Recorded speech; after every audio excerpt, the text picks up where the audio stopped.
ñu ngi leen di nuyu di leen jaajëfal yéen ñi nga xamante ne nii yéenay suivre chaîne bi di Xalaat TV ñu leen di dalalaat ci seen jàngatu bés bi. tey nag dañuy wax ci suñu compatriotes sénégalais yi nga xamante ne nii defoon nañ marche jëmale palais présidentiel pour ñaawlu yokk gi ñu nemmeeku ci courant bi. ñu mën ci ràññee Guy Marius Sagna, Papis Jim, Leuz Def Tek, Pape Abdoulaye Touré, Souleymane Diokou, Malick Biaye, Diao Diallo, docteur Babacar Diop ak ku ñuy woowee Ousmane Sarr. donc ñu nekk juróom-ñeenti doomi aadama yoo xamante ni nii depuis ba ñu amalee ab doxu ñaxtu tàmbalee ko place de l'indépendance jëm palais présidentiel ci vendredi 29 novembre caabi mi ngi leen féete ginnaaw. depuis boobu nag ay kàddu jib na waaye itam ay gis-gis yu woroo ci ndax ab citoyen sénégalais am na droit def marche ca palais présidentiel. ñu bari nag wala sax ñu féete ci nguur gi ñaawlu nañ ba fu ñaawlu yam manifestation bi Guy Marius Sagna defoon moom ak i ñoñom li ëpp nag ci seeni kàddu mooy warumaaluñ institution te dañ leen war a tegi daan ñoom loolu la ñuy jibal ci kàddu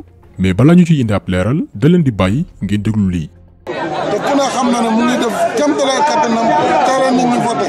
avec découpage administratif bi ñu def ñun danañ wàcc si mbedd mi danañ woo peuple mi mu taxaw manifester si yeboo ñu jàpp nit ñi yeboo ñu tëj leen yeboo ñu rey leen nous sommes prêts danañu jiitu ñun ëllëg danaa dem réunion Benno ak société civile li wóor mooy le peuple sénégalais sera dans la rue et n'acceptera pas cette forfaiture. Nous sommes prêts à payer le prix. du ñu nangu mukk ni leen di imposer qui que ce soit muy Samba muy Demba d'ailleurs dañu tay dañu sonn wax gi du na dindi projet de loi bi parce que forfaiture bi def na ko ba pare mu am mu bañ am wane na fi mu tollu askanu Sénégal na dem na fi jóge te nag lii mooy li nga xamante ni Alliance pour la République moom lay xeex te bu ñu yàlla yóbboo suba ci réunion Benno Sénégal Benno Siggil Sénégal Alliance pour la République du proposer pétition du proposer délégation aux chancelleries li Alliance pour la République di proposer mooy tous ensemble devant le palais de la République pour dire Ablaye Wade ci biti lii ay kàddu Mahmoud Saleh la gannaaw ba mu àndee woon ak Macky Sall pour taxawu seeni ay militants yoo xamante ni nii dañ leen tegoon loxo ca commissariat bu Grand Yoff ci jamono yu nguuru Abdoulaye Wade ñoom waa APR ñu ne daañu dem ba palais pas pour manifester mais pour déjjati ki nga xamante ni nii mooy Abdoulaye Wade bi nga xam ne jamono jooju moo nekkoon président en exercice te ñu fal ko légalement lii benn la ci exemple. dañ leen di dégtalaat beneen intervention ndayu mbili gi muy président Macky Sall bi nga xamante ni nii ci ab manifestation bu ñu amaloon place de l'Obélisque ba tey ci nguuru Abdoulaye Wade moom Macky Sall di menacer Abdoulaye Wade pour dem ba palais jëlee ko fa. Tous ces petits apprentis sorciers agnablés du palais, arrête de provoquer le peuple sénégalais. Il faut qu'ils comprennent que nous avons les moyens de faire descendre plus de 100 000 personnes. Plus de 200 000 personnes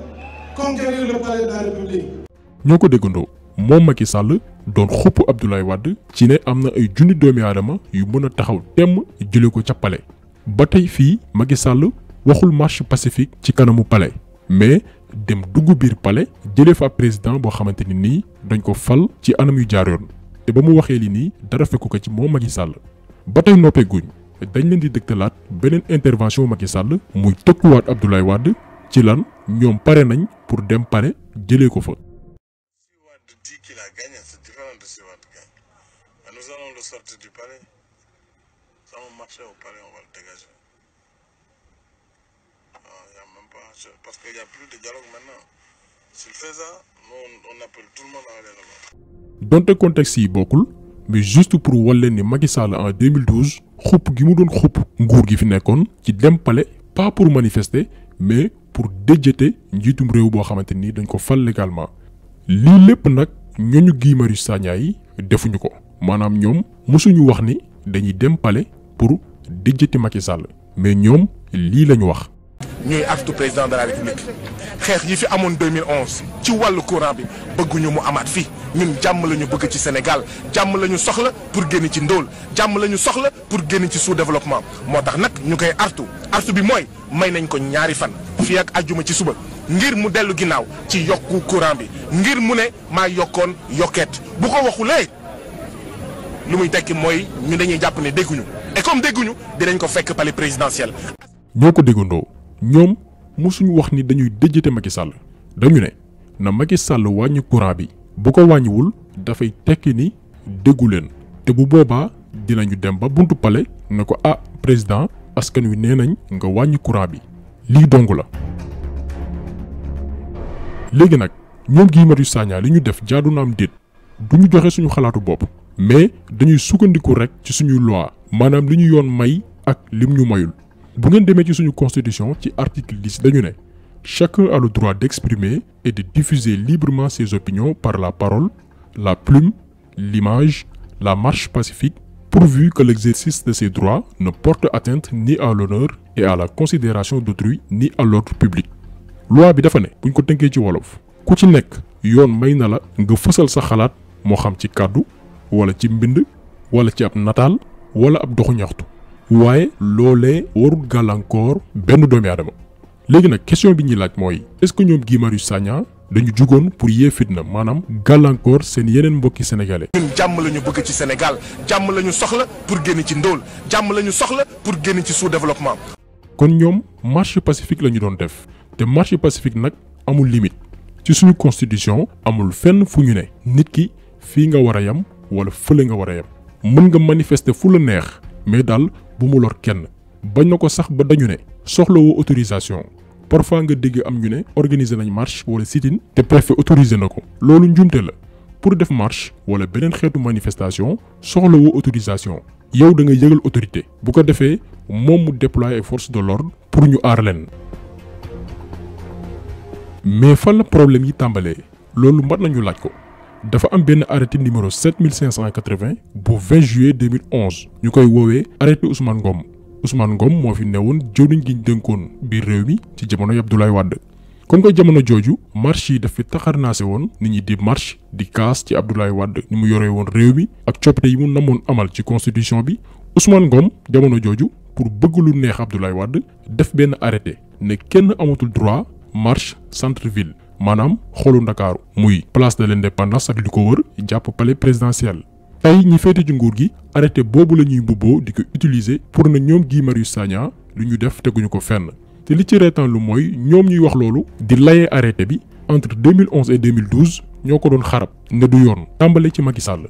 mais tey comme que ñoo ngi ci nguur gi seen discours soppeeku bañ na ko ba ki defoon arrêté bi muy Ousmane Ngom dafa transhumé dem ci Macky Sall moo tax ñoom seeni kàddu du lu ñuy mën a nangu parce que seeni intérêt personnel moo la ñor askan wi yitteelu leen sàmm ak yelleef citoyens yi taxu leen jóg bu ñu faloo dañuy bëgg a nekk ay buur maanaam di def lu leen neex te kenn du ko fi waxee.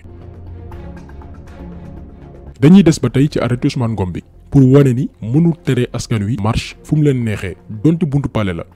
ci wàllum yoon dafa am lu ñuy woowee la hiérarchie des textes maanaam textes yi dañu ëppante doole ñi nga xam ne jàng nañ droit mën nañ comprendre li ñuy wax mais lu simple la parce que dañu ne ci wàllum yoon loi moo féete kaw décret yi ak li ñuy woowee arrêté léegi loi sénégalaise li mu wax mooy citoyen bu ci nekk am na droit def manifestation pacifique fu mu ko neexee ci wet gi mu am benn arrêté muy arrêté Ousmane Ngom bu ne mën nga def marche mais bul jéggi place de l'indépendance ak li ko wër kon fii lan mooy xew arrêté Ousmane Ngom bi dootul exister parce que am na benn loi buy contredire lu mu wax te loi moo ëpp doole arrêté. donc ñoom Guy Marius Sagna amul lenn lu ñu leen mën a toppee parce que yoon aayewul li ñu def d'ailleurs nekkul la première fois manifestation di am ci kanamu palais présidentiel.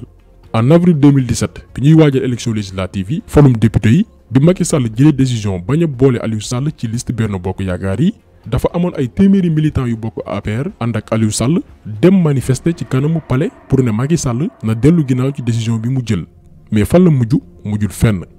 léegi nag bërki démb ay citoyens sénégalais jóg pour ne ñoom dañuy def marche ba palais pour ne président Macky Sall dañoo bëgg nga dellu ginnaaw ci yokku courant bi nga xamante ni jël nañ ko. ñu jàpp leen ne leen ràpp ci kaso bi ñii ñu yóbbu leen Rebeuss ñii ñu yóbbu leen Cap Manuel ña ca des ñu yóbbu leen camp pénal ndax lan farewuñu ci nguur gi wala li ñuy kaas arrangé wul nguur gi fi nekk.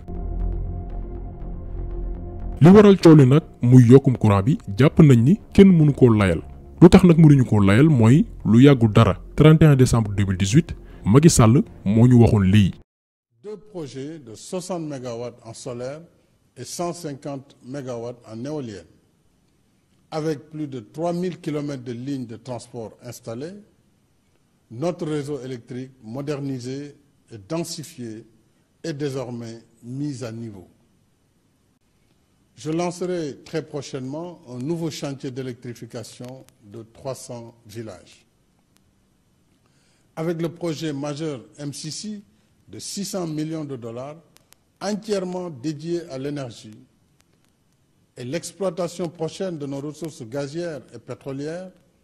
l'accès universel à l'électricité à des coûts encore plus abordables est désormais possible avant l'échéance de 2025. non seulement Macky Sall daf ñu diggoon ne yenn dëkk yi nga xamante ni lëndëm daf leen sonal ndax ñàkkum courant daañu fa def ay branchement waaye itam daf ñu diggoon ni prix yi dina abordable maanaam dina wàññeeku. léegi nag ñaar moo am soit Macky Sall da doon wax li muy wax te maîtriser wu ko woon te loolu bu amee dafa graaw parce que président de la république moo war a gën a maîtriser ni réew mi di fonctionner rawatina nag ci secteur yi nga xam ni moo ëpp solo cim réew électricité bokk ci. wala dafa yëkkati woon kàddu yooyu rek pour am deuxième mandat te bu dee loolu itam gën na graawati ndax mooy ki ñu amal affaire lu mu waxtu ko def donte nag ci la dëkk. Macky Sall depuis ba muy campagne pour doon président ba niñ koy fale néew na li mu dig askan wi def ko te loolu musiba la maanaam jiit moo xam ni sa askan wóolootuñ la ci ay kàddu maanaam amatoo crédibilité. ñoom Guy Marius Sagna nag ñu bari wax nañ ci seen place du kaso malheureusement nag ñu mel ni ñoom ñenn ñi fex nañ ba def ci xelu yenn sénégalais yi que ay nit yu tekkiwul dara lañ maanaam ñoo xam ni dañu am jot moo tax chaque jour ñu ne ci mbedd mi alors que loolu amul. kiñ ci gën a ràññee muy Guy Marius Sagna agent de la santé la boo xam ni dafa am métier di père de famille. keneen ci ñi nga xamante ni jàpp nañ leen muy docteur Babacar Diop professeur d'université la actuellement mi ngi ko waroon fekk muy jàngal ay étudiants am mu am liggéeyam am salaire bu baax maanaam moom ñàkkul lu mu fayee courant mais lu leen tax a génn ci mbedd mi mooy gis ni am na benn partie ci askan wi amaana lu ñu lekk sax tën na leen waxuma la courant bi ñuy góorgóorlu di ko fay ñu nar ko yokk te ñoom li ñuy xeex xaaruñ ci dara parce que koo fekkoon ci ñoom tey kaso ne ko toogal sénégalais yi jaruñu ko ñu ne la bu ñu génnee kaso nekkaat ci mbedd mi di xeex.